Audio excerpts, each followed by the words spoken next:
Jeigu šiandien man kas nors pasakytų, kad turėsiu artrozę pečių, nebūčiau patikėjus, bet būtent taip ir nutiko man. Bet po daugelio metų sunkaus darbo mano pečių sąnariai buvo labai nusidėvėję. Skausmas tapo kasdienybę, dešinį petį teko operuoti, o dėl kairiojo gydytojai taip pat kalbėjo apie operaciją.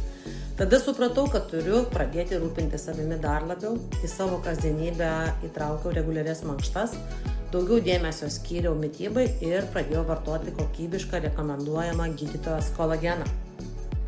Šiandien galiu pasakyti, kad mano savijauta yra nepalyginamai geresnė, judu laisviau, sportuoju ir gyvenu aktyvų, normalų gyvenimą ir išvengiau operacijas. Žinoma, kad stebuklų nebūna, svarbus visas kompleksas – judėjimas, mityba ir kasdieniai įpročiai. Bet džiaugiuosi, kad šiandien galiu mėgautis gyvenimu be tų problemų, kurios mane lydėjo anksčiau.